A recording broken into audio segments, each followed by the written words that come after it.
Je vais vous présenter un administrateur de la société qui va nous parler de la Journée nationale des patriotes, évidemment.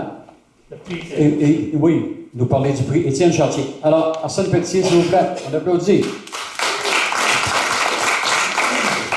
Il existait déjà une Journée des patriotes inaugurée en 1982 par le gouvernement de René Lévesque, qui commémorait la bataille du 23 novembre 1837 et la lutte des patriotes du Bas-Canada.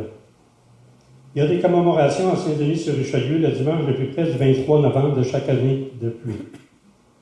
Le premier ministre du Québec, Bernard Landry, a profité de la commémoration annuelle de 2002 de la Journée des patriotes à Saint-Denis pour annoncer que cet événement porterait désormais le nom de Journée nationale des patriotes, serait dorénavant célébré le lundi précédent immédiatement le 25 mai et accéderait au rang de congé férié, ce qu'était auparavant la fête de dollars.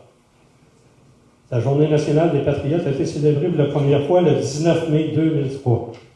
Cette journée vise à honorer la mémoire des patriotes qui ont lutté pour la reconnaissance de notre peuple, pour sa liberté politique et pour l'établissement d'un gouvernement démocratique. Étienne Chartier, il est né à Saint-Pierre, la Rivière-du-Sud, près de Montmagny.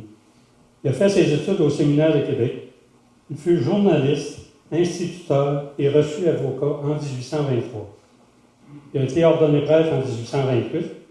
Il a appuyé ouvertement les patriotes dans leur lutte contre l'avis de son évêque, Monseigneur Lartigue. Il a été le premier directeur des études du Collège de Sainte-Anne de la Pocatière.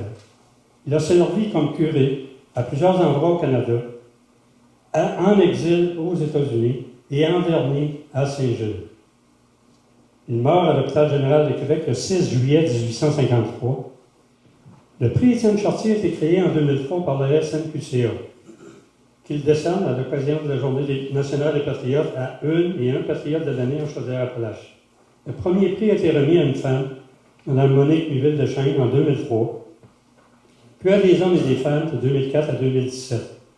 Le prix a été décerné à une femme et un homme la même année depuis 2018. Les maisons, les églises, les rues principales, c'est l'âme de notre société. Et on en a hérité par de l'éducation gratuite, par de la santé publique. On a plein d'exemples qu'on a fait de la solidarité, une façon de vivre. Et c'est ce qu'il nous faut préserver. Donc, quand j'ai téléphoné à Marie-Josée, est-ce que tu acceptes, Marie-Josée, qu'on te mette en nomination pour Patriote de l'année? Petit silence au téléphone, j'ai quasiment eu peur qu'elle dise non. Et ce qui est sorti, c'est « Ah ben oui, je ne ferais pas ce que je fais si je n'étais pas patriote. » Alors, Marie-Josée, je t'invite à venir ici, chercher le prix Patriote de l'année.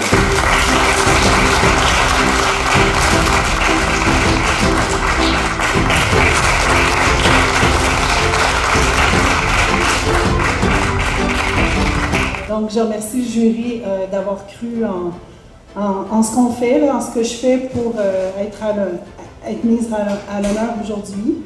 Je vous salue tous, évidemment.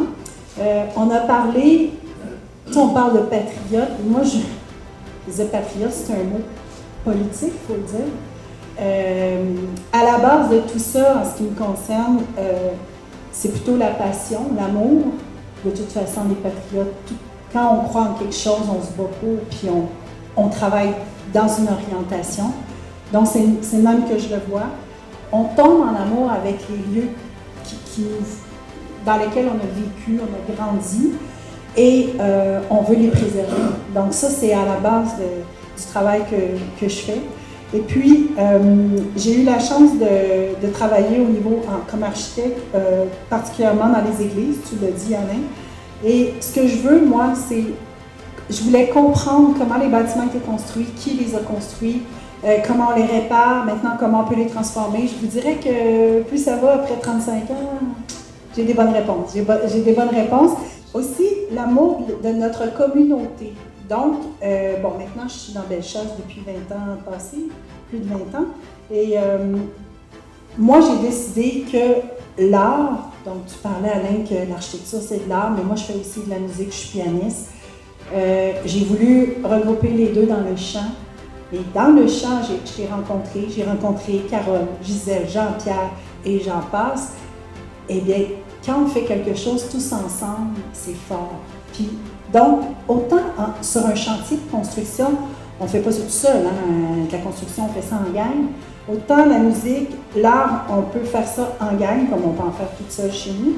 Alors, cet amour-là de ma communauté, je me suis investie dans le bénévolat, tout ça. Donc là, je ne veux pas parler trop, mais je voulais juste vous dire que finalement, quand je regarde tout ça, je me dis, je suis peut-être une patriote. Merci beaucoup.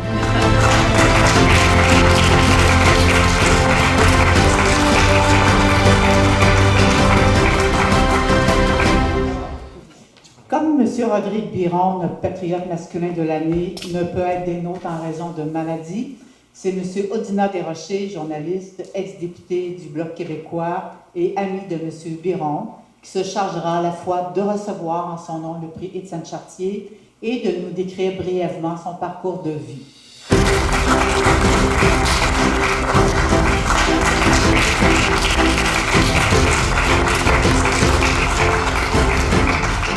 Monsieur Rodrigue Biron a démontré qu'il a toujours été profondément attaché à Sainte-Croix en s'impliquant rapidement dans l'administration de la fonderie Sainte-Croix, devenant président et directeur général de cette entreprise qui brillait dans le binaire. Après avoir suivi des cours à l'Institut de technologie à l'Université de Laval, Québec, il s'est spécialisé en administration et marketing. Les implications de M. Biron ne se sont pas limitées aux affaires. L'an dernier, nous avons célébré ses 70 ans au sein des Chevaliers de Colomb. On l'applaudit même si c'est pas là. Il a occupé comme Chevalier de Colomb de nombreux postes, comme député d'État du Québec.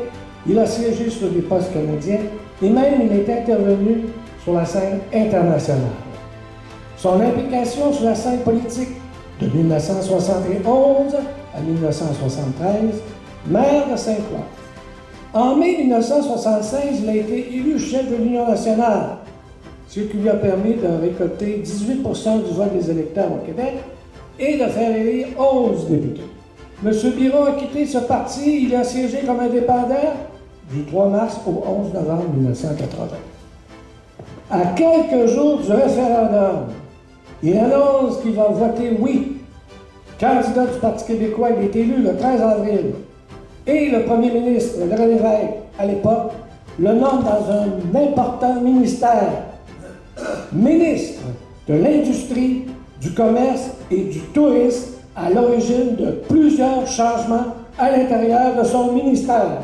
On l'applaudit encore, même s'il est...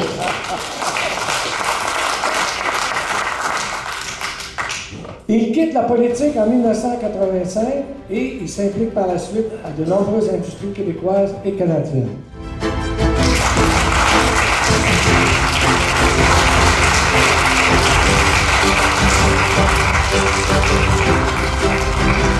Chers membres, au nom de la Société nationale des Québécoises et Québécois de Chaudière-Appalaches, je vous remercie chaleureusement pour votre participation à notre commémoration de la Journée des Patriotes.